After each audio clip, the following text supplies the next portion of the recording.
Hello, my name is Corinne Ciccone, and this is my presentation on Rocky Mountain Spotted Fever. So, for the etiology, Rocky Mountain Spotted Fever is caused by Rickettsia rickettsiae. It is a bacteria, specifically a Coccobacillary organism. So, for this, crocodile cells are typically rod-shaped. In this image, you can see we have two different hemolytic cells. The top cell is going to be a normal tick hemolytic cell, and then the bottom cell is actually going to show the R. rickettsii bacteria infested in the cell. As far as transmission, this bacteria strain is generally transmitted to humans via a bite from tick vector that is infected with R. rickettsii. The saliva from the tick is transferred to the human skin during the feeding cycle. The transmission of the bacteria to the host typically takes several hours of the infected tick being attached. The R. rickettsii bacteria do no harm to the tick, and the tick is solely a vector for the potential deadly pathogen. Diagnosis of Rocky Mountain Spotted Fever is most likely to occur in warmer months due to periods outside and greater risk of exposure to infected ticks. So for signs and symptoms, signs and symptoms are generally observed by the patient 4 to 10 days post-exposure. Due to this potentially extended period, it's not uncommon for the patient to not recall being bitten by a tick. Because of this, travel history and outdoor activities are important factors to be observed when collecting patient history. Symptoms most often present as high fever, headache, and most specifically a petechial rash. Other symptoms that may be observed are lymphadenopathy, confusion, nuchal rigidity, myalgias, vomiting, and cardiovascular instability. These are kind of symptoms that would typically be seen further on into the infection, so they wouldn't necessarily be part of what somebody would see initially. These would be what they would see if they didn't seek treatment within a timely manner. The petechial rash is the most distinctive presentation of the Rocky Mountain Spotted Fever. The rash starts around the wrists and ankles, but as it progresses, it will spread among the entire body. So as you can see in the image that I've provided, that's an example of a petechial rash. So it's a rash that essentially looks like a bunch of tiny little bruises. And this is an example of a person's wrist. So you can see kind of how bad it accumulates in that area. For diagnosis, majority of Rocky Mountain Spotted Fever cases are diagnosed by use of serologic responses of immunoglobulin M and IgG to R. rickettsii bacterium. The downfall of serologic testing is the results may present as negative when testing occurs early in the illness.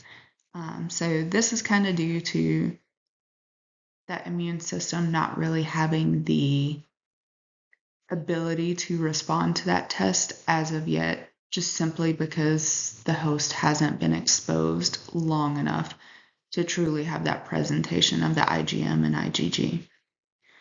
Clinicians also diagnose based on high degree of suspicion based on the clinical assessment. It's imperative to include travel history as well as taking into account the location that the patient resides.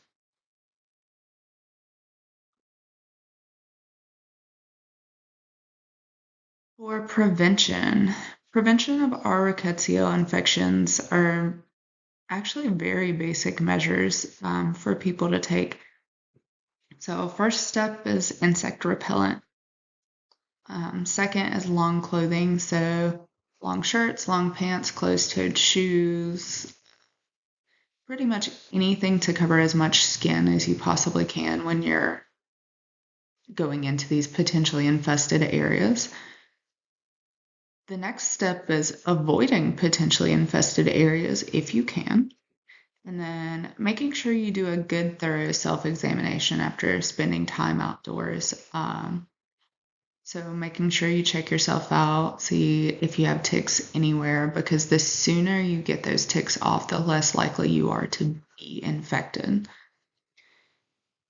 So with rickettsia, there is not a vaccine that prevents this, and taking any sort of prophylactic antibiotics isn't recommended.